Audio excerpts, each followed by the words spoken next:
Before President Marks rings the bell here, I'll keep the raffle open for another 5-10 minutes if you guys want. So come on over to the raffle table. We have a $1,500 pot, so it's yours for the taking. Come on in.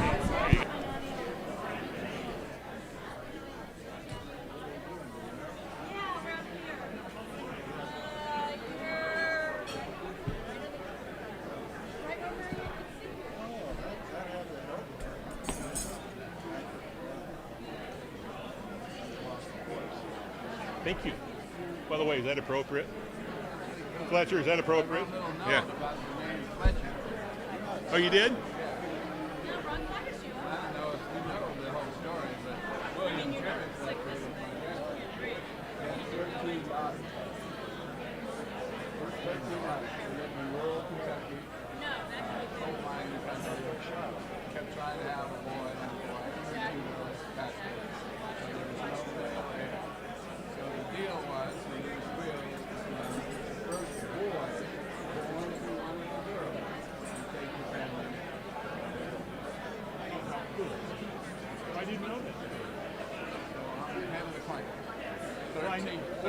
I knew you were ahead because when you went.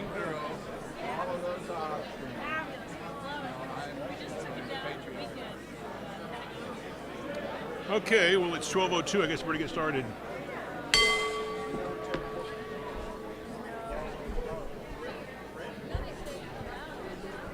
Good afternoon. So fellow Rotarians and guests, thanks for joining us. Welcome downtown, whether you're joining us in person or virtually. We're going to shake things up a little bit. We've had a suggestion on trying to kind of morph some things in our program. We're afraid that maybe in the inspiration, you guys are falling asleep. We need to sing last. So we're going to change it up a little bit. I just wanted to warn you. We're going to do the pledge first, inspiration, and then a song. And between there, we do have a little a moment of silence that we're going to do. So we're going to start with Ann Marsh. Ann is going to lead us in the pledge, and then she'll take a break and come back and do the song. If you didn't know, she joined in February of 2020. She's a retired education, University of Americas. Ann. Will you join me in the pledge? I pledge allegiance to the flag of the United States of America and to the republic for which it stands, one nation under God, indivisible, with liberty and justice for all. If I could ask for a moment of silence, we've got one of our members that had something rather sad happen. Mitch Pieszyk's dad passed away, and then shortly thereafter, his wife Bonnie's dad passed away. And Jay Pieszyk's was 89 years old, and it's obviously Mitch's dad. And then Al Reichman was Bonnie's dad. Al was 91, Mitch was 89. They both moved to Tucson, actually, to be closer to family about 8 or 9 years ago. And Mitch has said that anybody would like to come to memorial service. It is tomorrow at 9 o'clock at Evergreen. And then afterwards, he's invited people to come up to his house for some hors d'oeuvres and stuff. So just a moment of silence, please.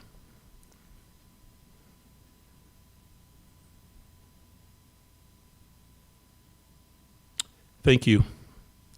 Inspiration, Curtis Dawson. Curtis joined in May of 2018, Community and Social Services with the YMCA. He went to Evergreen State College. He's a board member, an amazing board member with a focus on club service projects. Curtis.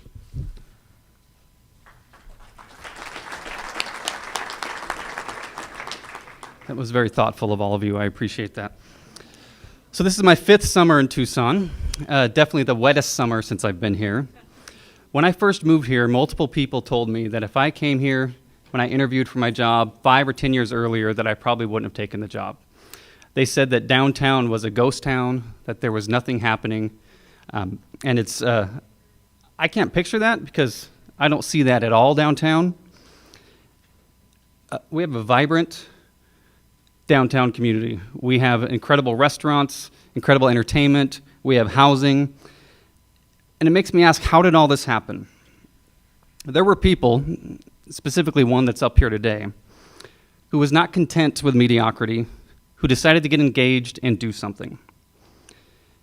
Many of you were able to witness the downtown transformation.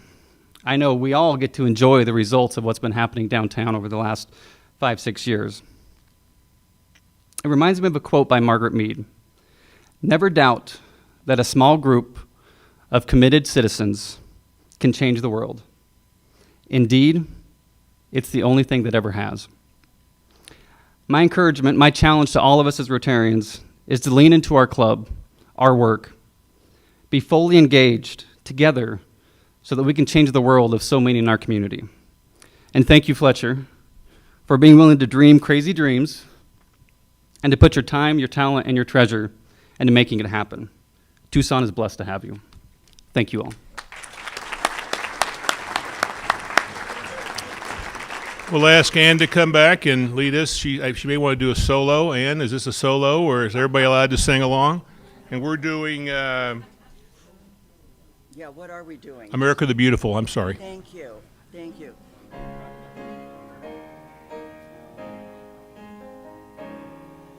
Oh, beautiful, for spacious God, for embers of rain, for purple mountains, majesty above the fruited plain.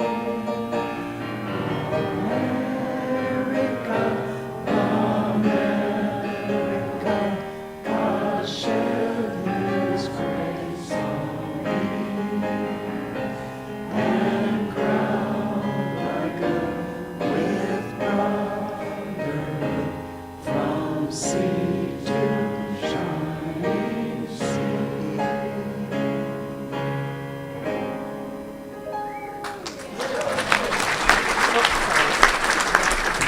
Ann and Chris, great job, all of you as well. Please enjoy your lunch. We'll be back in about 15 minutes.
check it out. What's happening?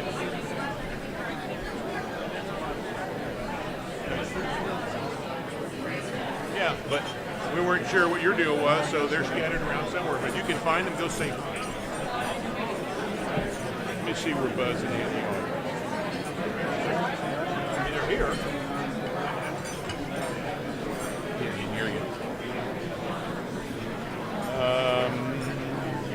Oh, there they are. That's taking way back in the corner. Yeah. Yeah. It's okay. Cool. Cool.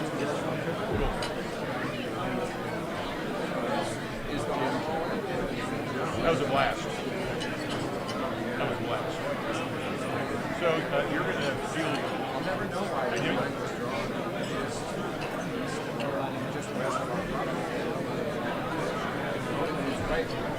So you're going to introduce guests from here to do the harass the birthday folks from Florida.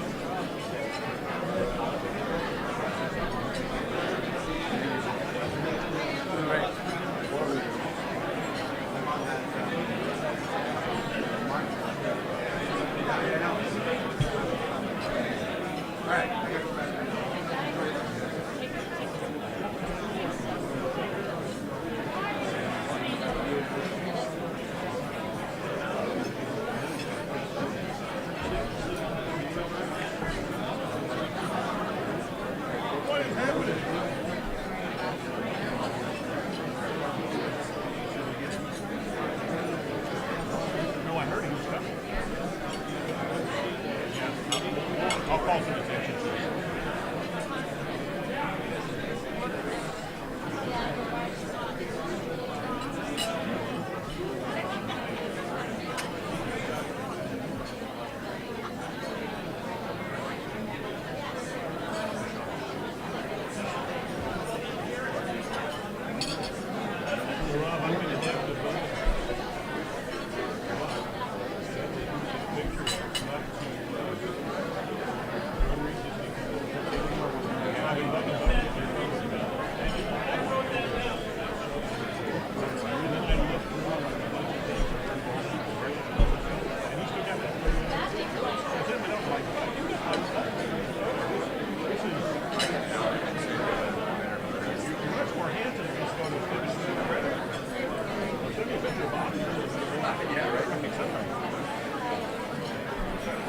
So, Fletcher, as you know, Ron,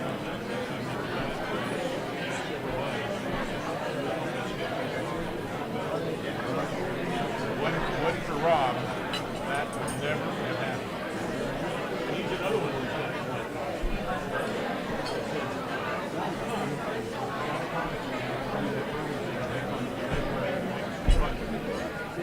There's somebody else I can't have fun with.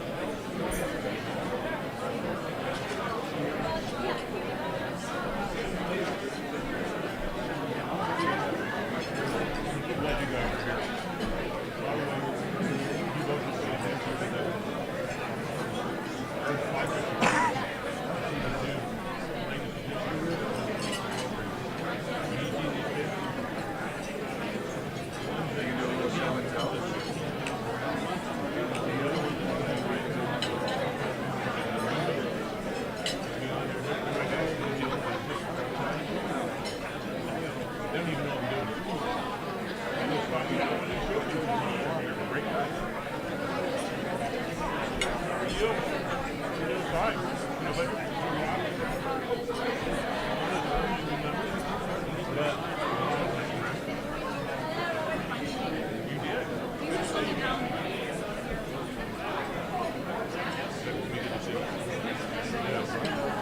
Hey, you're going tonight too, aren't you? Yeah. I'll see you there because I'm going to be talking.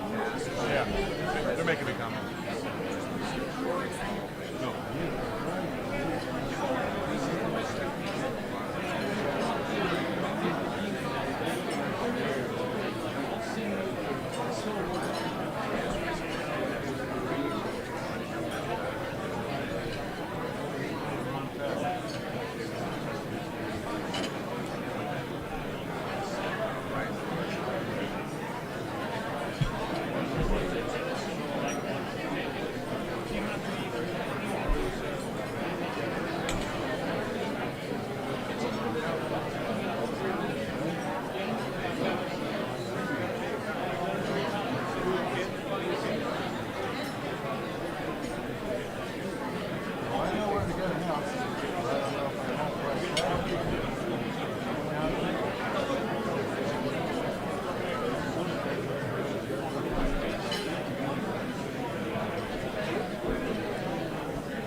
Welcome back. I know some of you are still getting your grub, and some of you haven't even gotten it yet, so just keep enjoying your food. I want to talk for just a little bit about our honorary members. So the Rotary Club of Tucson has 14 honorary members. We're not going to read them out, but you can see there the mugs are up on the big screen, or they were. I guess we got rid of them. So you may be wondering, we asked these amazing folks to be honorary members of our club in recognition of their lifetime demonstration of integrity coupled with what I would call this long history of community service, not just in Tucson, but internationally. I think our ability to serve is strengthened by having these amazing folks with us. I'd just like to thank all of you for being a member of our Rotary Club of Tucson honorary members, especially Centennial members. That's who's up here right now. They're not all up here. You can see at the very end, I guess Jim Click found out that Rob Draper was coming and said, I'm not going to go. We'll take it up later with Clicker. He may show in at the 11th hour. But just in case you wanted to know who those folks were, it's so nice to have them say yes. It's so nice to have them say yes in such an important year like this year, which is our centennial. So now with our introduction of guests and visitors, it's our incredible Chris Dodge, our music man. He joined February last year, entertainment, music, Chris Dodge Entertainment, and he is going to talk about our visitors and our guests, and our competitors. Thank you, President Mark. So, in the trying to stay on time, I'm going to go quickly with this. So here we go. Coming from as a guest from the Jackson Club in California, guest of Dina Kern, Frank Manzano. Hey, Frank. So all these and others, there's too many, so we'll say hi to everybody once I've gotten through them all. And if I get this done in a minute, play the jingle for me. All right, here we go.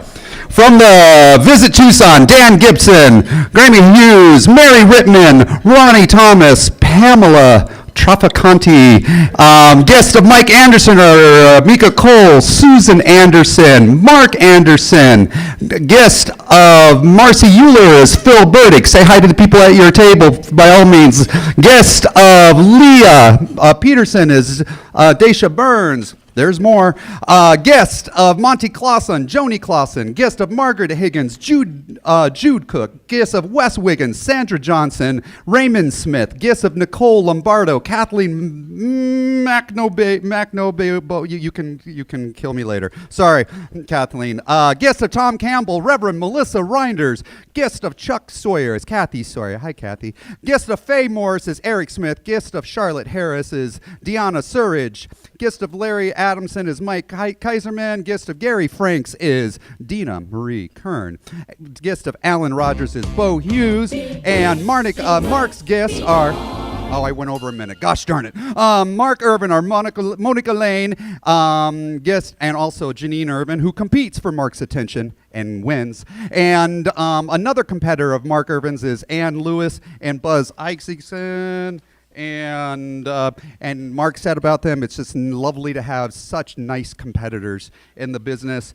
And guest of Bill and John Harlow is Chris Shipley, the president of Savano Nursery, and it's better to be friends with your competitor than not. And guest of Jerry Hallwell is Anita Scales. I almost did it in a minute. I sorry I went over. Thank you, Browdy Table, for giving me a little now sound. We did it. Those are our guests. Thank you guys for all being here.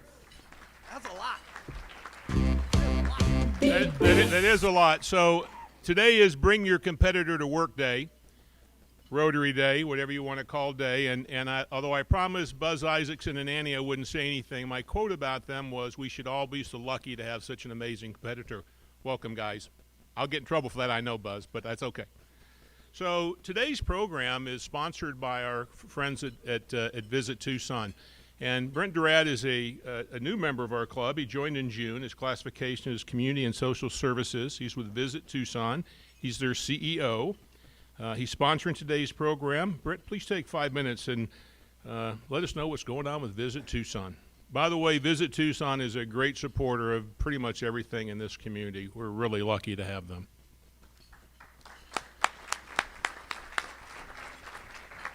Thank you, President Mark. Appreciate it very much. Thrilled to be here today, especially as a new member. Just wanted to bring up that our competitors would be our counterparts in Phoenix, Scottsdale, San Antonio, San Diego, and they all have much larger budgets than I do, so I did not bring them here. But welcome to, again, all the guests today. And then just want to introduce our team very quickly as well. So I've got Mary Rittman, our Vice President of Communications and Tourism, Dan Gibson, our Senior Director of Communications, Pamela Traficante, our National Sales Manager. We've got our CFO, Ronnie Thomas, and our Senior Vice President of Sales, Graham Hughes. Appreciate you all joining us today. When President Mark asked me to consider sponsoring today's meeting, it was a really quick yes, especially when I found out that the speaker was going to be Fletcher McKusker. When we take a look at when I got here in 2012 and what downtown looked like, I was kind of reflecting back on Curtis's comments. I'll tell you, for us, downtown was a difficult sell 9-10 years ago, no question about it. But when you take a look at just what Rio Nuevo's done for our downtown area, it really, especially pre-pandemic, became the top selling point for us, a place where we were really proud to bring our customers, and that really goes back to the work done by Fletcher, Mark Irvin, and the rest of the Rio Nuevo board. So not only downtown, but this building that we're in as well, and I'm sure Fletcher will talk about that a little bit as well. Tucson Convention Center for us has so much possibility, and when you take a look at the construction going on, not only within this building right now and joining it with the new meeting rooms, but really throughout this campus, this could be, and Mark and Fletcher both talk about this a lot, but this could be our Lincoln Center at some point. We want this to be a focal point in terms of where visitors come. It's gotten to the point where, for us, just the growth in tourism, it's now a $2.6 billion with a B, $2.6 billion industry in terms of visitor spending here in Pima County. We're thrilled with that. We couldn't have done it without our friends and partners at Rio Nuevo. I'm thrilled to hear Fletcher today.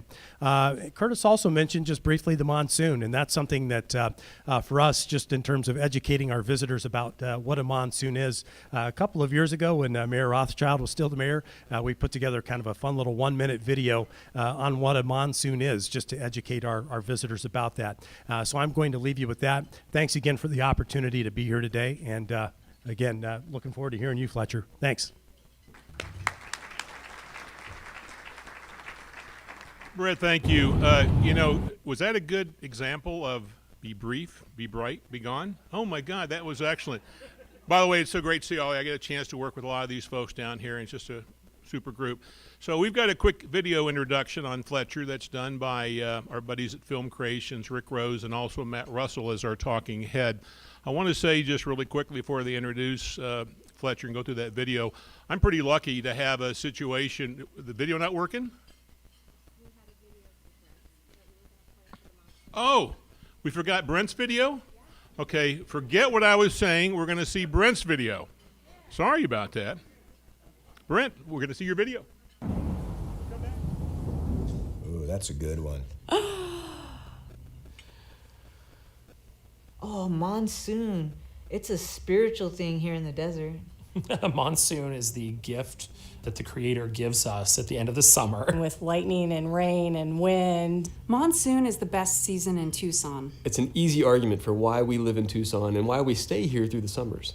I think monsoon is the thing that connects us to this place. Monsoon is caused by Gulf moisture that increases outside of this high pressure and sparks up storms across southern Arizona. You seen the sky change, and then all this water comes, and People in Tucson go outside and just throw their arms up. It's the desert coming to life. And it reminds us that we're not in control and pay attention, that we're lucky to be here. If you live in Tucson, you don't like it, you crave it. It's a feast for the senses.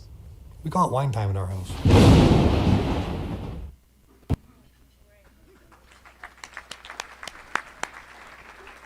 Sorry about that. Now you guys understand that no president can operate without Dorina. By the way, Dorina is supposed to be sitting up here with us. She is also an honorary member. she just didn't want to sit up here with us for some reason. I have no idea what's up with that. But thanks for saving us with the Visit Tucson video. Again, Brett, thank you guys for sponsoring.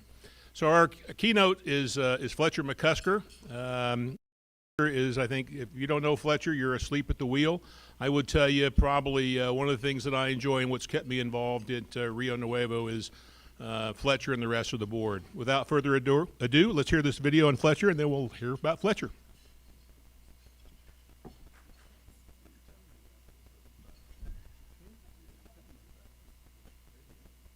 Our speaker today is Fletcher J Mccusker, a third-generation Tucsonan, a 1974 U of A graduate, and he was honored with an honorary doctorate by the university in 2015, in addition to being named Alumnus of the Year. Fletcher was the founder and CEO of Providence Service Corporation, a healthcare company he launched in 1996. Providence became a multi-billion-dollar public company before he retired in 2013. For his next challenge, Fletcher and several U of A faculty members spun off the College of Pharmacy's Medication Management Research Facility and formed a company called Sinfonia RX. That company, the first U of A spinoff, sold in 2017 for 32 times their investment and was the genesis of Fletcher's current position at UA Venture Capital, where he serves as CEO. In addition to his business dealings, Fletcher also heads the Downtown Tucson Revitalization Board called Rio Nuevo and is credited with spearheading many of the improvements made to our downtown over the past several years. He has also helped position Tucson as an urban tech community with a thriving downtown, which included construction of several new hotels and the improvements to the TCC and other downtown venues. Fletcher was just honored by Arizona Governor Doug Ducey as the state's Business Leader of the Year. So let's have a rowdy Rotary welcome for Fletcher McKusker.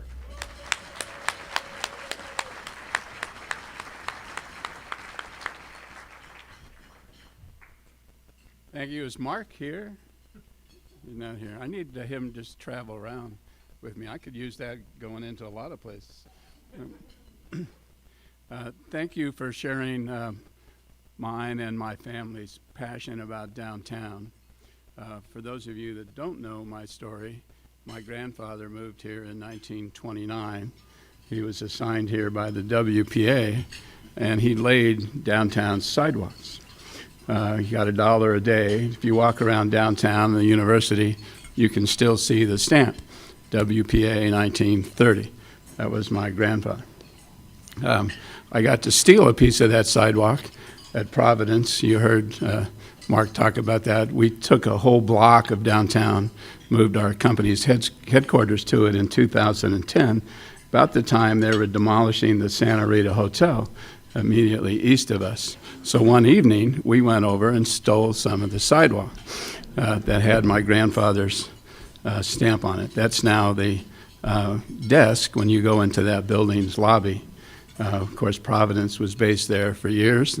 Ultimately, when we retired from Providence, what happens to a lot of public companies, the investors moved that back east, so that office became vacant until my friends Jim Arnold, Bobby Rich, and I decided we would launch a radio station.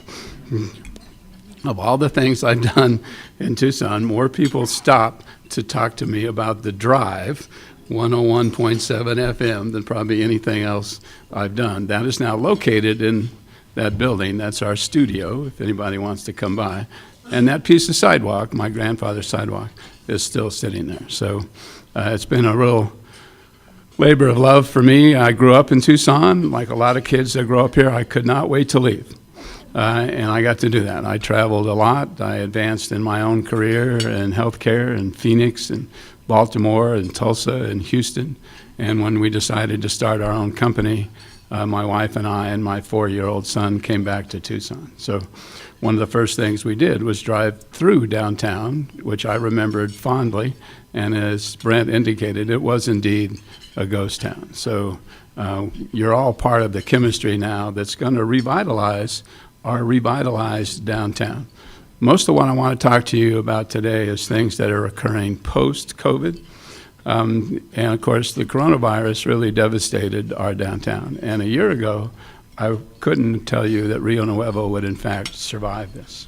Our revenue is sales tax based. It's based upon the restaurants and businesses in downtown and along Broadway. In February of 2019, our revenue was $2 million. In March of 2020, our revenue was $0.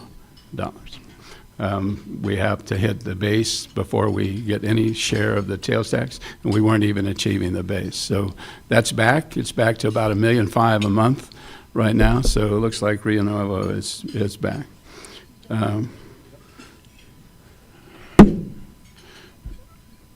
So my little screen is going to block some of this. It's probably, can you move the video? There you go. Brent talked about the years 2012 to 2020. That's the most active years of the Rio Nuevo board. Mr. Irvin's been on that board for that time. Chairman Marquez, thank you very much for being here. We're saddled with the other half of the Marquez family. Edmund Marquez is also on our board, along with Janny Cox, Chris Sheaf, and Jeff Hill. We're only a 6-member board. We don't get paid for this. It is a labor of love. But the people that do this for a living will tell you during that period of time, we've had over a $2 billion impact on downtown Tucson, $2 billion. Some of the projects that got us here, a lot of these are pig fly moments. If you've been downtown, you know there wasn't a hotel built here for years. We shocked the world when we recruited the AC Marriott to downtown. Pre-COVID, this is the most successful Marriott in the entire Marriott chain. Caterpillar, of course, a huge win for us. Caterpillar was on their way to Denver. We out-hustled Denver to relocate the Caterpillar mining headquarters to the west side of Tucson, 1,000 high-paying engineering jobs. That project alone has a $2 billion impact on Arizona's economy. City Park, so-called thrifty blot, this was vacant, had been abandoned by the old Rio Nuevo board. We partnered with a private developer to build this spectacular building, which is now the headquarters for Hexagon Mining. Hexagon followed Caterpillar to Tucson, and this is now their international headquarters. A Greyhound terminal, we solved a huge controversy between the city and the Greyhound by building them a new terminal, very small terminal over by Euclid and Broadway. Cathedral Square, if you have a chance to walk around and walk east, see this beautiful project immediately east of us done by the Catholic Diocese. If you've been around for a while, you'll remember that building, the Marist College, was literally held up by 2x4s and draped by a tarp. It's one of Tucson's oldest adobe structures, and it would not have survived without Rio Nuevo's help. But moreover, the church really opened up this site, built a new convention center. Rio Nuevo acquired the street. If you walk that street today, it's cobblestone. We really wanted to say something about the connectivity between this venue, the cathedral, and points east. The MSA annex to the project came to us. People thought we were crazy. This is 55 container villages on the west side that pre-COVID was one of the largest sales tax contributors to the city of Tucson. People love this little container village. It's designed to be temporary. Those are not on foundations. They're augured into the ground. And if we ever want to go big on that site, these are portable. Tucson Convention Center Arena, you've probably all seen the work we did in 2013. We inherited this venue. It was built in the 60s. It literally probably is otherwise obsolete. One of the first commitments we made as soon as we found some money was to redo the arena. And of course, that has attracted a huge audience now since that's been done. It's the home of the Roadrunners, the home of the Sugar Skulls. Moreover, 500,000 people visited this arena in the year pre-COVID. It's been fun to watch how other people rank us. In February of 2020, a lot of this you may have heard me say before. Brent has a lot of data beyond this, but you'd be surprised to see that Tucson evolved to be the 7th ranked music city in the U.S., behind things that are very obvious to you: Memphis, Austin, Nashville, Miami, Chicago. Top 10 city to live, the first city of gastronomy. Congress Street, one of the top 5 streets in America. This is the month before COVID. Then we all got to deal with this. And before I celebrate us post-COVID, it's probably appropriate just to remind all of us, we're not done with this beast yet. It still lingers. The variant is very powerful. My wife is in the grief business at Tunadito. Thank you for those of you that support her. And she will tell you that the referrals for kids who are dealing with COVID loss has never been greater. The other thing we can tell you, and it impacts all of us, for every person that died of the coronavirus, 10 of us are grieving. In Tucson, 2,500 people passed away. That means 250,000 people are grieving over this, the inability to see your loved ones in the hospital, the inability to go to a funeral service. So this has been a dreadful time for all of us. This time a year ago, I wasn't sure that any of our restaurants would survive. Some of them did not. Places like Cafe Poca Cosa, Llanos, Cafe Milano, Diablo Burger closed. And Mark and I thought it was the beginning of the domino. We thought we could lose everything. A funny thing happened on the way to Tucson's bankruptcy. People outside of Tucson began to view Tucson as a premier post-COVID destination. We've made a number of lists about the opportunities that Tucson have that are emerging for people that want to move out of a big city environment. The people in the real estate business in this room know, you might be surprised to learn, the most Googled city in America today is Tucson, Arizona. Forbes has named us one of the best 7 cities in the country for remote workers. We have had hundreds of remote workers from Hulu, from Google, from Facebook, who work in Seattle or Portland or San Diego or Austin, now reside in Tucson, work remotely. They're part of the reason your housing prices have been driven through the roof. Our housing has never been in more demand. And the urban living that you see going on around town, some 5,000 units, are in huge demand. Top real estate markets, top 10 U.S. cities, leading Google. Oops, I didn't want to do that. What Sun Corridor will tell you, who's the agency responsible for inbound interest in Tucson, they have never been busier. We see more companies looking at relocating to Tucson than we ever have in the history of Sun Corridor.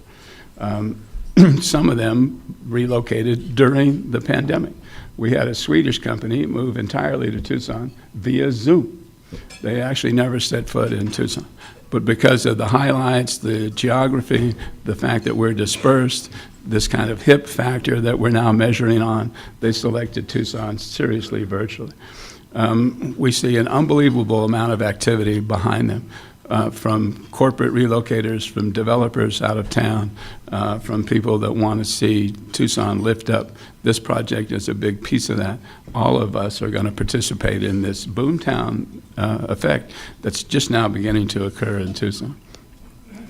Some of the things that have occurred during the pandemic or post-pandemic. If you haven't had a chance to visit the DoubleTree immediately adjacent to the hotel, please go by. It's an extraordinary property, but it also has an unbelievable ground floor restaurant called El Mesquite. Try the truffle cheese crisp. Tell them I sent you. Brent mentioned and other people have mentioned, and you get a chance to look around, I'd encourage you to take a slow walk back to your car. We're investing nearly $100 million into this aged facility. The silver lining of the coronavirus for us is everything around you went dark. So it could have just been boarded up and, security walking around. We chose this time to aggressively renovate everything. Not only the meeting rooms that you're in now, but the ballroom, the exhibition hall, some additional work in the arena. Most of that was already done. The music hall. You heard them mention, if you look to the west, 25,000 square feet of new meeting rooms. We've never really been a competitive facility because you didn't have a breakout room immediately adjacent to the exhibition hall. That'll change now with that. There will be water in this plaza in 2 weeks for the first time in 10 years. They're renovating the music hall. All of this being done simultaneously while we're building 2 garages to help accommodate the newfound traffic to the convention center. It has attracted a huge level of interest that we haven't seen before. Talked to Visit Tucson about the inbound interest in our convention center now that we can host a larger event and have adjacent hotel properties either up or coming up. And moreover, we're investing about $12 million in technology. If you look at your cell phone right now, you probably barely have a signal. In a year and a half from now, this will be the most modern, superior technology venue in the entire Southwest. You've seen the Monier go up on the west side. If you haven't been out there lately, it's a Rio Nuevo sponsored apartment project, 250 unit apartments, all retail on the bottom. The retail is 100% leased and up and running, and the apartments are leasing up pretty quickly. The Hilton Hotel opened up this week, immediately east of us, across the street from the cathedral, as a dual-branded Hilton now open for business. We were concerned that during the pandemic, some of these developers would bail. And we had some lenders bail on us, but everybody kind of stuck to it. And you're beginning to see the results of that.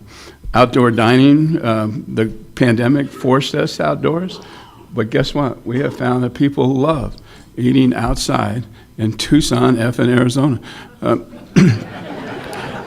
It can be 110 degrees, and these places are full. Rio Nuevo is sponsoring an outdoor dining parklet for any restaurant downtown that wants to have one. We will build the structure. We will help you with the city to get a permit.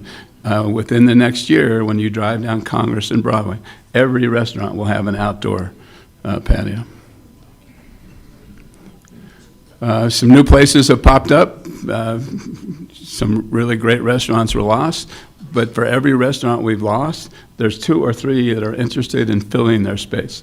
One of them is La Chingada, which is a swear word in Spanish. I'm sorry if you're Spanish speaking, but that's the name of their restaurant. It's been packed. It's a couple of young Latinos who have a very authentic Sonoran restaurant, just popped up without any fanfare. Try and get in there. They just, by the way, acquired the former H2O nightclub, which has been vacant. It's going to be a Latin jazz and nightclub. New residential. We've been shocked by the amount of investment in new residential. The Flynn is what's going up all around us. Of course, Monica Flynn is the matriarch of the El Charro family that's been named in her honor. They should be leasing. They're pre-leasing now. The Rendezvous is about 50% leased up, still available. The Gallery on 5th, the project you probably haven't heard of, but if you go down Broadway, turn right, you'll see new residential going up there. Cadence, they are a little more infamous than we want right now because they made the paper, but Scottsdale Group bought this dormitory, and they're in the process of converting it to market rate apartments. So this will be a new market rate apartment with ground floor restaurant and retail. There's about 2,000 units coming up in downtown. Yet coming downtown quickly, the Batista. You've probably heard something about this project on the west side, on the river's edge, 250-unit apartment complex, high-end market rate apartments surrounded by retail. Monica is here today, the proprietor of the Clifton. She is opening this really cool spot, the Citizen Hotel, small boutique hotel that she's being pointed to over there. And at the bottom of that will be a winery. An actual Stan Weckner, who's out of Wilcox, will have a tasting room and actually barrel their wine in downtown Tucson. She also acquired the Westerner Apartments. This is a historical picture of the Westerner. I can assure you it's not going to look like that when she's done. We are so grateful to see this new blood, and particularly young people, rushing into downtown to really take over where a lot of people have kind of walked away from some of these projects. In a shocking, unsolicited development, the former TEP building, 1 South Church, has been acquired by the hotel developers that developed all the Montage properties. They are converting this property to a 5-star hotel. This is the bottom floor rendering. It will be a bar, restaurant, public space where you can walk through from the Fox to the TCC. They have acquired this, closed on it. They will be breaking ground. That project we thought could stall out. They're full speed ahead post-COVID. Ross Rolney's Lofts, you'll recognize that as the Charo Steak building. He's building apartments right there adjacent to that and what now is a small parking lot. You'll recognize this building, but you won't recognize the name. This is Humberto Lopez's hotel immediately north of us. It will soon be an extraordinarily remodeled, branded Hyatt.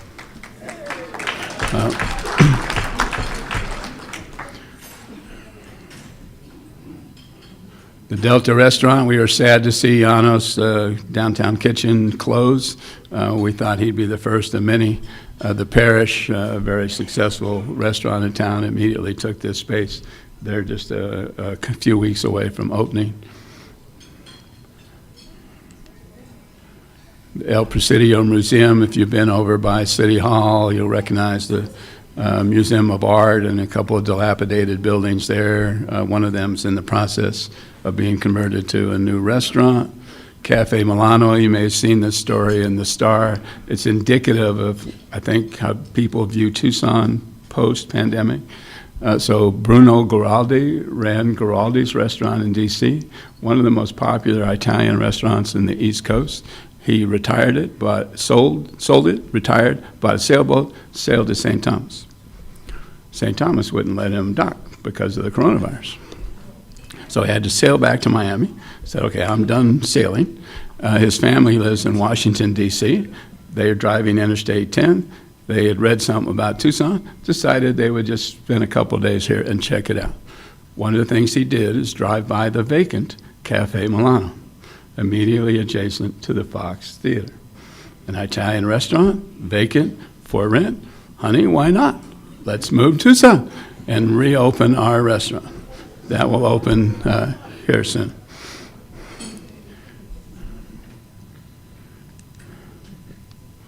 Hotel Congress, if you're following our work with them, pioneer Osran family who invested in Tucson long before any of us got involved. They're expanding and improving the restaurant.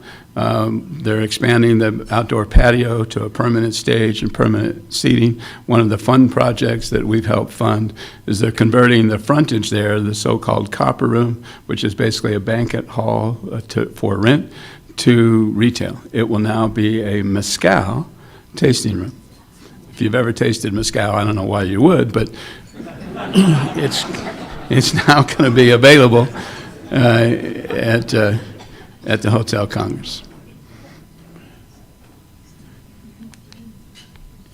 The Sunshine Mile. We've become a lot more infamous than we planned for adopting this project, but you're all familiar with the widening on Broadway. Some 45 properties would have otherwise been torn down. We pleaded with the city and the RTA to give those to us. They have. We now own almost all of the structures along the north side of Broadway. 7 of them were in the roadway. We literally picked them up, moved them out of the roadway.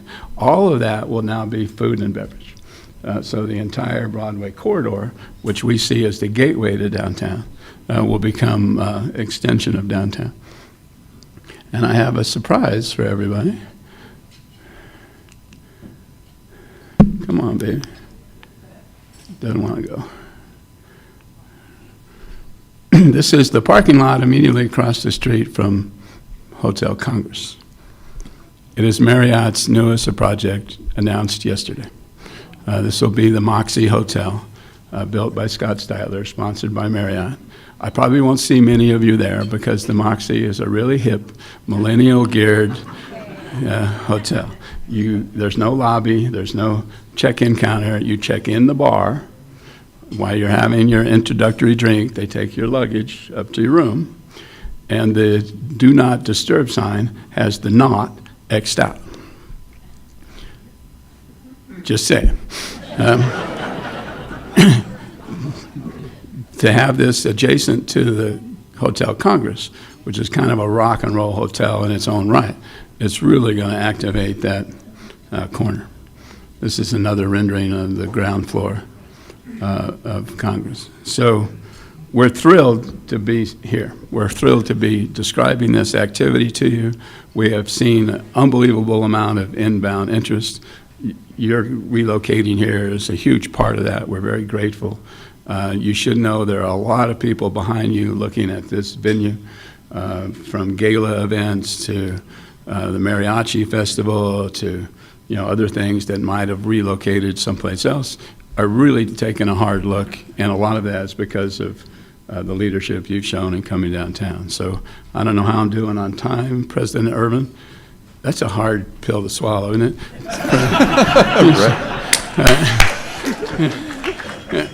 You know the best thing about Fletcher is Fletcher's done this whole presentation like he does everything with not a note in front of him. Drives me absolutely crazy, but he's able to do that. Now you guys see why I stick around Rio Nuevo. I mean, as I've said many times, what I have at Rio Nuevo is a front seat to brilliance. So we do have some time for questions. By the way, if we run out of time, I've already talked to Fletcher about sticking around because I know there's already more questions than he can answer. But we'll turn it over to you, Chris, for questions. All right. So Fletcher, can the Tucson Rotary have one of our social mixers at the Moxie when it opens? Because I feel like that would fit our group well. There's 4 of you that would be allowed in. Here's Bruce. I don't know if you can comment on it or not, but any update on the arena site? I can't tell you much other than we're in litigation on that particular site. So unfortunately, that may get resolved in court. And Marsh has a question.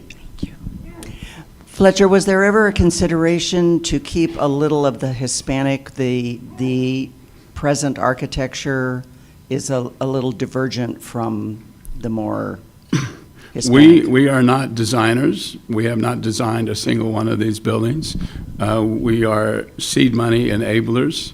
Our job is to improve the economics. So we've had nothing to do with the design of anything. There is some sensitivity to the contemporary look. It's very Phoenix or other big cities, but the developers are on their own when it comes to that.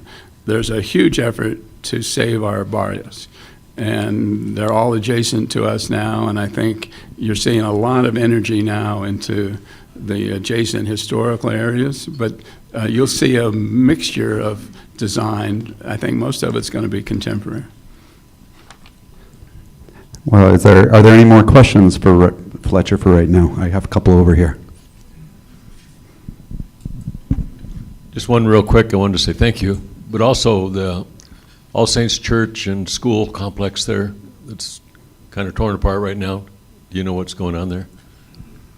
Where is it exactly? It's on South 6. It might be outside of our district. Yeah.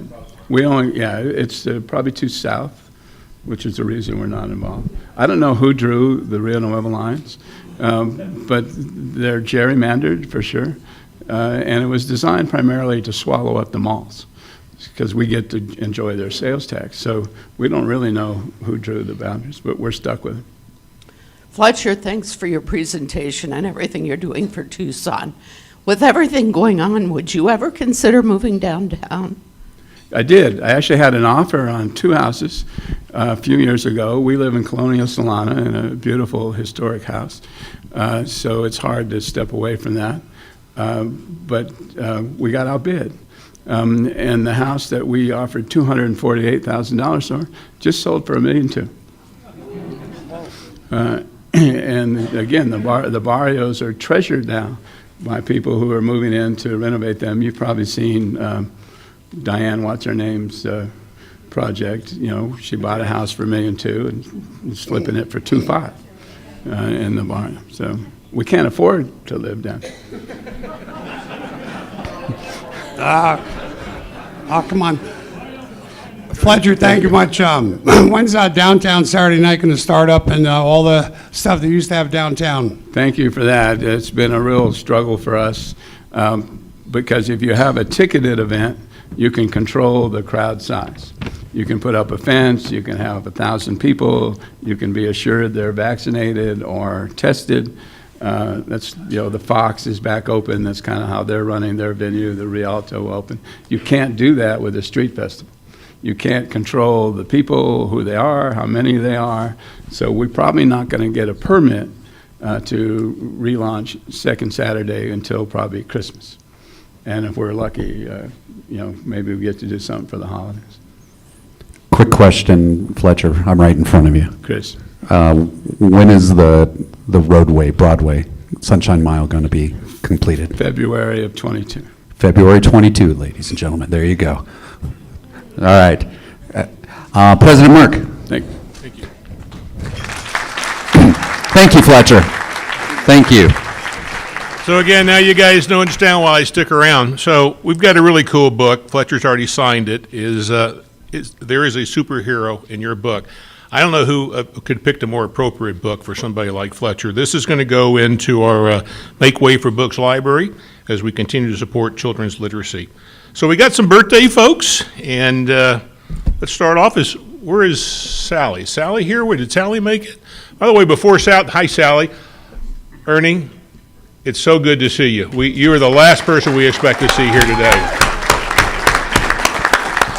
So a little bit about Sally. So Sally was born on August 9th. She joined us in October of 2011. She's classified attorney, criminal defense. She went to Vassar College, Georgetown Law. A couple things you didn't know. She's a certified ski instructor. Why she joined? She saw firsthand the work that Rotary did in migrant farm workers and wanted to be a part of that. Why she stays, the friendships both locally and internationally, and what are her plans to make it even better.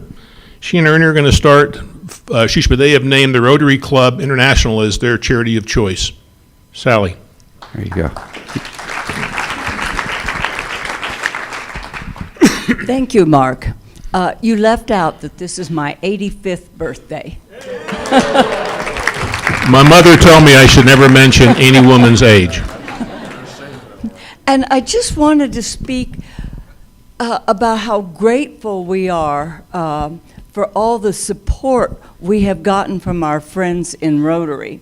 As many of you know, Ernie just had brain surgery for a cancer that got to his brain. And we're very hopeful that it's all gone and he's going to be starting his radiation soon. But we had calls from friends in India, various places around the world, from past presidents of Rotary, incoming presidents, John Hugo, and the cards from this club, and all that support. I mean, Ernie's getting tears in his eyes, but it was so motivating. And for people to call and share their experiences with their cancers. And I just can't tell you the friendships that we've made in Rotary. It isn't why we join, but it's why we stay. And it's one of these side benefits that we're just so grateful for. Thank you. Thank you, Sally. Ernie, again, really good to see you. So now we're going to talk about Jimmy Wood. Jim's actually one of those people that could get into the Moxie, and we'll have it built in time, but that'll happen for you. So Jim was born on the 15th of August. He joined in June of 2016. He's a financial advisor with Merrill Lynch. He's a ASU grad. A couple things you don't know about him. So first off, he's a third-generation Rotarian and also pretty much the same Merrill Lynch. Why he joined? It's a family tradition, right? Why does he stay? Friendships, connection, and the advice and wisdom that he's received from those people that can't get into the Moxie. His plans to make it even better, he's going to bring some ASU as members, and that's his plan. Jim. Oh, boy. Thank you, President Mark. Was it 5 or 6 years ago when I joined? I believe I was the youngest member in the club, and I'm happy to say I may be the third or fourth youngest now. So I think we need to get working on that a little bit, and President Mark's been doing a great job so far of getting us downtown, getting younger professionals involved. I'm taking part of the reins on some of that. We're going to be trying to get more and more of the folks who are living and working here, have families, but they want to be involved in something bigger, and we can't wait to continue doing that. So I brought a couple checks with me that I'll be giving out. I want to support Daryl Stewart and Gary Hirsch's Rides to End Polio, as they're putting a lot of time and effort into that, and I sure appreciate it. And go Devils. No comment. Next up, Phil Goot. Phil was born in August 27th. He joined in January of '89, Classification Management, Administration, Association Management. He owns the office building where our Rotary Club is located. He is a U of A grad, and in 2015 and 16, he was our Rotary Club of Tucson president. A couple of things you didn't know. 4 months before getting married, he won a doggone international trip, and he used it to go on his honeymoon. Why did he join? To make his field more known in the community. Why he stays? It's the best way to make a positive difference. And his plans to make it even better, continue to give his time, support, and efforts to the Rotary Club of Tucson. Phil. Should I say go Cats? Is that appropriate now? A hat tip to Charlie Meeker for his persistence in getting me into the club. I always appreciated it. Yeah, Rowdy Table alum, I believe. You know, having a birthday reminds me to pass along that sage advice of the wise old philosopher Groucho Marx, who said, "I intend to live forever or die trying." Happy birthday. We've got a couple Paul Harris Fellow presentations. We're going to have a joint presentation to Eric Smith, the wonderful Eric Smith, and also to Joni Clausen. Those are going to be presented by two past presidents, Charlotte Harris, who joined in November of 2000, Classification Education, U of A grad as well. She was our president back in 2008 and 9. And then Scott Vaughn, who's going to be making the announcement. Scott joined in September of 2001, Classification Finance Media Company, and he's now retired from Arizona Public Media. He's a U of A grad, and he was our president back in 2009 and 10. Scott. Well done. Thank you. Well, you know, this award was named after the founder of Rotary, Paul Harris. Represents individuals who support the continuing work of Rotary International and the promoting of world peace and understanding. Joni Clausen is receiving a Paul Harris Fellow as a gift from her husband, Monty Clausen. These two will celebrate their 31st wedding anniversary this fall and will celebrate on a 3-week river cruise from Budapest to Amsterdam. That's their 5th river cruise so far. They've got 8 children and 18 grandchildren between them. Joni's kids include Lisa, a San Francisco public relations and marketing consultant. Also Carrie, a University of Arizona director of enterprise privacy governance. And also Will, who has a successful real estate career in Scottsdale. Joni enjoys traveling, and in September, she and her 2 daughters will be touring Morocco, and I'm sure she's got more planned after that as well. Joni does love Mexico, and especially the Mexican people. When she was in her early 20s, she lived in Guadalajara for a couple of years. She enjoys conversing in Spanish, but she claims she's not yet very fluent. So, known for her big heart and her generous spirit, Joni has devoted herself to her family, her friends, and her home. She also enjoys a daily walk, 4 miles in the foothills near their home.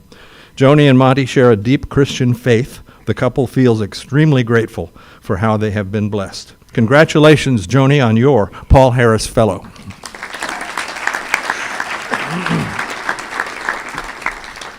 Eric Smith is receiving a Paul Harris Fellow as a gift also from a Rotarian in our club.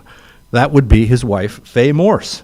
Eric Smith grew up in Los Gatos, California, and moved to Lake Tahoe and became a professional freestyle skier.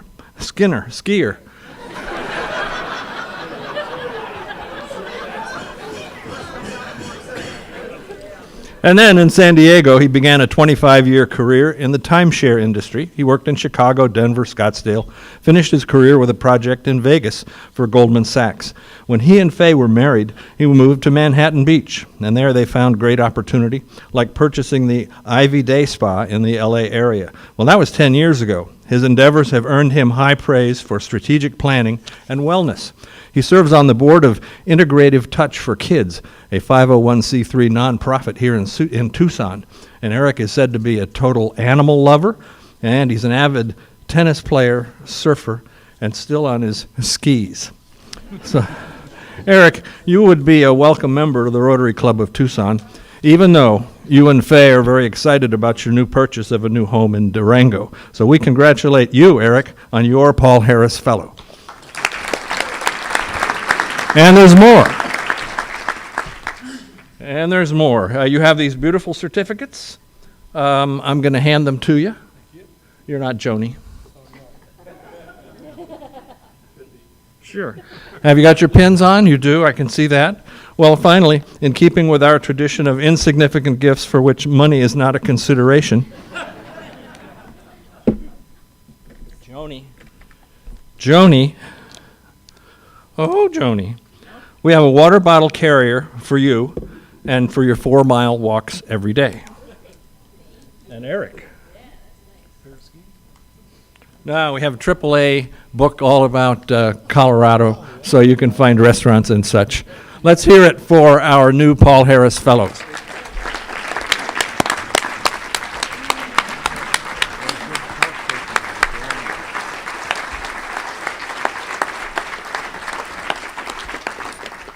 You know, when they mentioned Monty, I didn't know who she was talking about. We only know Monty as Lucky. He wins everything. So as everybody knows, this is our centennial year, and with that, we made a promise that we were going to do some history lessons to keep people up to speed. Today's the one that's a little bit longer than normal, and Bob Schaff is going to do that. Bob joined us in April of '92. Consulting, marketing, customers for life is his classification. U of A grad, and back in 2003 and 4, he was our Rotary Club president. Bob.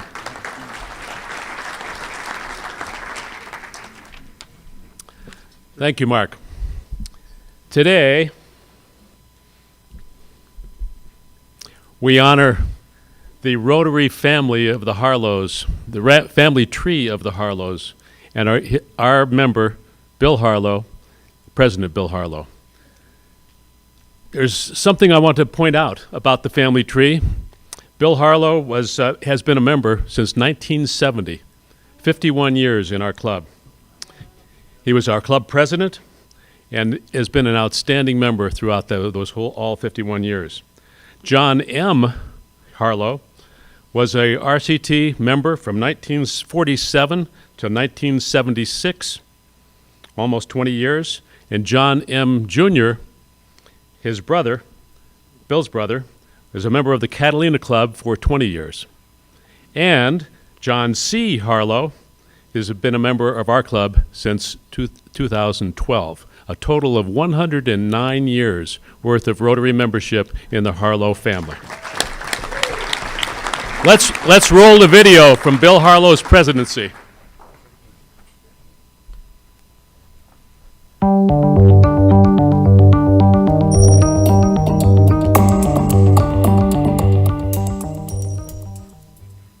My name is Bill Harlow. I was president of the Rotary Club in 1992-93. That was a time when we were meeting at the Doubletree Hotel. We had approximately 300 members.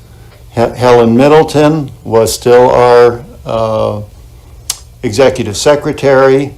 Her office was located on East Broadway on the second story of a building that she and her husband Jack owned. Dues were, I believe, $135 a quarter, which is slightly less than what they are now. We had 52 committees, and in terms of the times, as evidenced by some of our programs, our senator was Dennis DeConcini, and John Kyle in 1992 was still a representative and not a senator.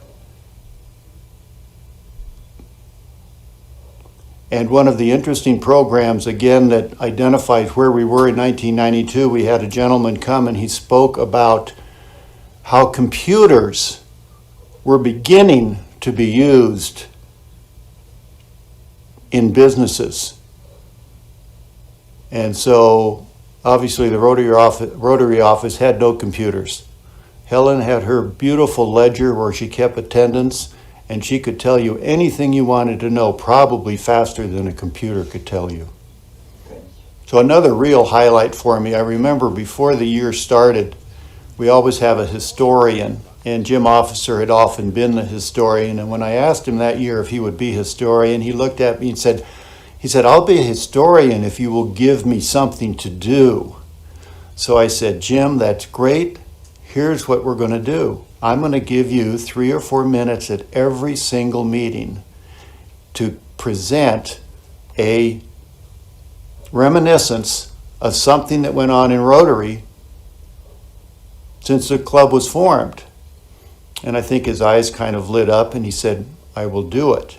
And for those people who know Jim Officer, it's not only that he has a great historical perspective on things, but he also has such a wonderful way, of presenting things. So every meeting, he didn't do all of them, but he did most of them. He got up and he gave us a moment in history of our club, and they were just fascinating. And the nice thing about Jim was that he always set the stage. He didn't just get up and say, well, this is what the bulletin said, or this is what happened. He would tell us, like, what was it like in Tucson during that period of time, or give us some background before he presented his Rotary reminiscence. And as we went along, I thought they were so significant, and of course he wrote them all up, and so interesting that later, after my year, we ended up putting it into a book, which is called Rotary Reminiscences, which has been given to every Rotarian over the years. I have some advice for everyone in the room, everybody that's watching this, everybody that's a member of our club. If you know Bill Harlow, treasure that relationship. If you don't know him yet, get to know him. It'll be good for both of you. For the next few seconds, Bill Harlow is going to share with us his favorite memory, never before disclosed, his favorite memory of his 51 years in our club.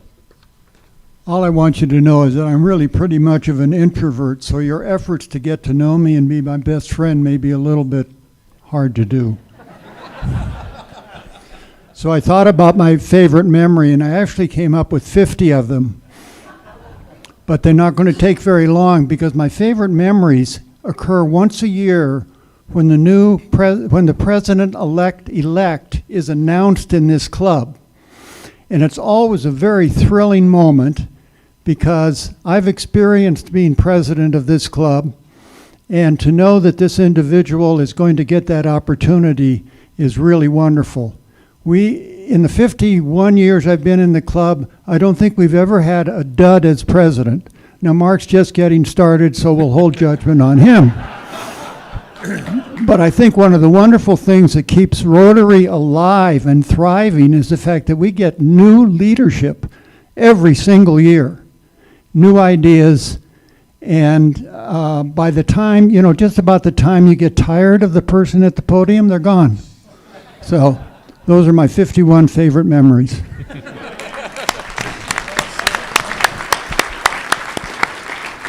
Bill, thank you. Bob, thank you for all your work on the videos and stuff. We're lucky. We have a video of past presidents that goes back, I don't know how far back it goes, but there's probably 30 of them, plus 35 of them, I'm guessing, that are available for you. So, Chris, you got some money? Yeah. Lay it on us. So this is how the game is played. Ron's going to pick a ticket for us. It's the King of Clubs. That's the raffle. If I have $55 in my pocket, that's what you get if you win. And if Ron pulls the King of Clubs out of this deck, you get the pot, which is $1,500 and change right now. So odds are getting good. So let me shuffle this up. You ready? Pick a good one, Rob. Pick a good one. No, don't read it yet. I like messing things up and not doing things in the same order every time. Yeah. All right, so let's see if it's a King of Clubs winner first before we do it.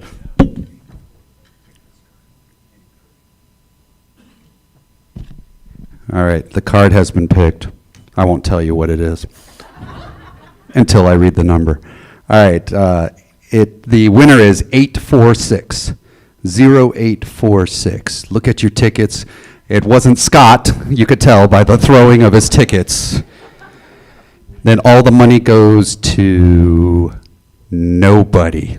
If you find it, you will get it, but you won't get the pot because he pulled the 3 of diamonds. Thank you, team, for that. I appreciate that. That was lovely. Slide whistle. I didn't expect that. All right, if we find the winner, we have it here. And that card is no longer going back in. It's gone. All right, back to you, President Mark. Okay, it's time for that, it's our car show Centennial around the corner. So Jim Levinsky's going to come up and talk with us, I think along with Joni, if you didn't know. Both past presidents, and do a heck of a job with the car show and the Centennial. Jim. Thank you, President Mark. We're now just over 4.5 weeks away from our Centennial celebration on September 25th. To date, we have 110 lucky individuals who have registered and decided to come to this great gala, which is about a third of what we're planning for. So all of you out there who have been putting this off, get off your tails and get your tickets and register, because we've got to let the TCC know before long what our attendance is going to be on there. And just one final little thanks to go out. The Centennial insert that will show up in the Daily Star on September 12th has grown to 36 pages. And that is a result of all of the generosity of all of you in here and the others who stepped up and bought advertising in there. We're going to have raised over $30,000 just on that piece alone. So congratulations to everybody who did that. But please, if you haven't yet, as you leave this meeting today, buy your tickets for the event. Thanks.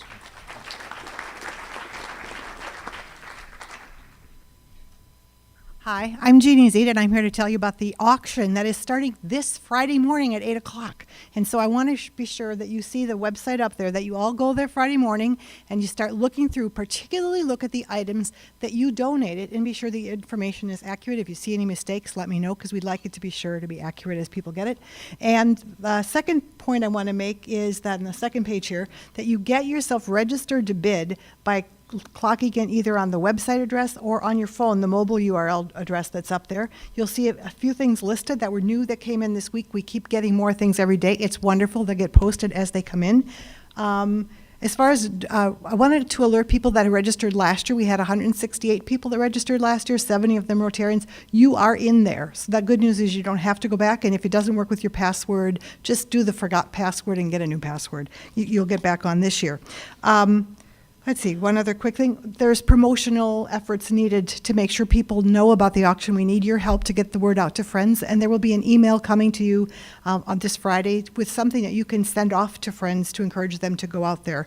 And Cindy Barbie's going to be there's an ad in the paper, and she's going to be posting some things on Facebook that you can share, and you can use social media from individual items on the site to promote to friends when you see the item and you go, you'd really love this item. Please be sure to go out and then get there. So anyway, anything you can do to help us get our stuff in. We will post things later if have to, but the sooner you get things to me that you're donating or you need to collect, that'd be great. Thanks for your help. Good afternoon. First of all, I want to recognize Rob Draper. Without him, we wouldn't have an amazing car that we have for this year. So thank you, Rob, for being here. Thanks, Mark, for inviting him. How many of you, everybody who has sold your 40 tickets or more, please stand up. Okay. Everybody else clap for them. And I want to spur the rest of you on, because we won't be able to make our commitment to JTED if we don't get your help. It's imperative that everybody help us with this. Either buy them yourself or sell them. You can sell. If you don't know how to sell them, call this man here, email him. He'll send you out a letter and tell you how to do it. Ticket sales. We've grown a little bit since last week. Every week I'm going to tell you where we're at. We're at about 29%. We need to be at 100%. We want to sell 35,000 tickets. We got an expensive car to pay for, even with Rob's help. And we got a lot of expenses to put on the car show. And we want to come up with, all told, $250,000 for JTED from our auction and from our car show. So we need your help. Thank you for everything you're doing. Appreciate it. Thanks. So we have a little slide that we're going to pop up. I just want to say thank you. You know, everybody should have gotten their new Rotary pin. For those that got it and are actually wearing it, we're going to start showcasing you. So look at all these happy people up here that are all wearing their Rotary pins. My request was that we get pictures of people wearing their pins, but only if they were smiling. So, you know, if you see people trying to take a picture of you, that's what that's all about. Okay, so this is where my buddy Dr. Alan Rogers gets upset, and Bob Logan's really going to get upset, because now we get into the IRV's Fly Fishing Wall of Fame. All this money goes into the presidential, most of it does presidential discretionary account, which I promise you will spend wonderfully on a project here in Tucson, and we'll leverage your money and make some stuff happen. So I've been going to New Zealand. Janine throws me out of the house quite a bit, and I go to New Zealand on more than one occasion. We're showcasing our buddies. I don't see their deal up there, but my buddies Peter and Martin Langsland. Do we have their video up there? There they are. So check out these two fish. That fish on the top is just a little 16-pound brown trout. I actually took that photograph. And then the one on the bottom is Peter, and that's a 25-pound rainbow trout that was caught out of the hydro canals in New Zealand. I've been fishing with these guys for, I don't know, 30 plus years, and they're just amazing fishermen. They don't even know I'm doing this. I just thought it'd be a fun way to kind of showcase some folks from New Zealand. So there we go with that. Okay, so you probably noticed last week somebody made a donation, and we had a little recognition about somebody who just had a grandchild. So do we have that certificate that we could pop up there? And you're probably wondering what's going on with these bears up here. So we actually have Quincy the bear, or Quinn the hound dog, and we're going to give them whichever one they would prefer to give to their grandson, who is a recent addition. And you can see that's Bryson King Yates, and that is the new grandson of Chuck and Mary Ann Frieda. So congratulations. Yeah. By the way, we're going to start doing this on a regular basis. If you have a announcement that you want to make, and it includes that you have a child that we're going to announce, or a grandchild, you're going to get your own bear or hound dog, and you're going to get a certificate that you can send to them, and that will be part of your Happy Jackson. So Andrew Jackson, when you guys step up and you want to spend $20 to make an announcement, that's what you're going to get from it. A lot better than what you got in the past, huh? So there you go. Okay, Bruce Jacobs. Well, actually, Chris, this is you. You've got some announcements. I think Bruce and then Chris Mooney. All right, let's get Bruce. He's right behind me. Just one more quick reminder about the Centennial Shirts. The email will be coming out this afternoon. What you need to do is just sign it, pick out which shirt you want, what colors you want, what quantities you want, and turn it into Dorina. So anyway, we're going to do the cutoff probably on September 8th, so we'll get that out this afternoon. Thanks. And Chris Mooney. Okay, I'm not sure I'm going to look at. Do I look okay? Okay. So we're going to have photo day. So you get a portrait, everybody gets a portrait. September 22nd. I'll be here an hour early. I'll stay an hour late. I'll probably be set up in one corner of the room. So we're going to try and get everybody's portraits so everybody looks good up on the screen. If you guys do something good, we will try and do a press release on you because we want to get publicity for the club. So that's, and it'll be here September 22nd. So brush your hair and comb your teeth, whatever you need to do. That should be the 22nd. Yeah, so, okay. And that's my announcement. Thank you. So in closing, I just want to thank all of our virtual guests for joining in and all of you for joining us as well. If you like what you saw, you want to know more, just stop at the back table. We're happy to help. If you want to make a donation to the scholarship, those cups are now on the table. Please remember to turn back in your badges in the proper spots, please. And if you haven't received your Rotary pin, please grab it from Dorena or Carrie. I want to say happy birthday to Sally, Jim, and Phil.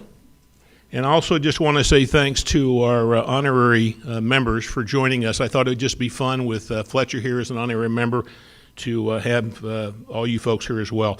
They're not all here. We'll have some more later. Next week is our district governor, Hank, is going to be here talking with us. And now for a quick toast. Here's to my pal Fletcher.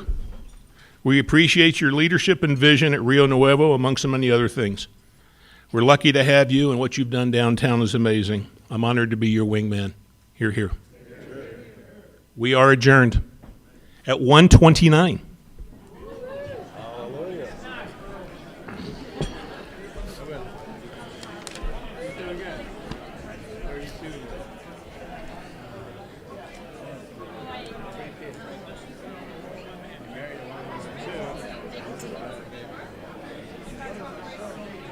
I want to come see you guys. I love that picture in the hammock. Oh my God, I love that. Yeah, yeah. Okay, I'll bug you. It's like, it's one of my favorite places. Yeah, Eric, good to see you, my friend. Thank you, Mark. Thank you, my dear. I heard you liked the picture Drew sent. Oh, I did. Hey, Brand, don't forget that's yours. That's yours, and we got a carrying case for it as well. They'll pack it up for you. Your pick, whichever one you would prefer. That's something new. So you're the inaugural bear or hound dog. You got the hound dog? I think they'll love it. We give these out every year when we go to the base with our men's wine group, and we, amongst giving money and other things, we give all the kids that we see in there. I just thought it'd be kind of something fun and different. Yeah, and I thought that and the certificate, being Chuck in their little baby book or something. Yeah, I thought the certificate would be fun in their baby book, maybe a picture. And it would be fun just to get a picture of them holding their bear with their bear with them, and so we can share that with them too. Would you, Marianne feeling better? She's feeling better than the grandchild.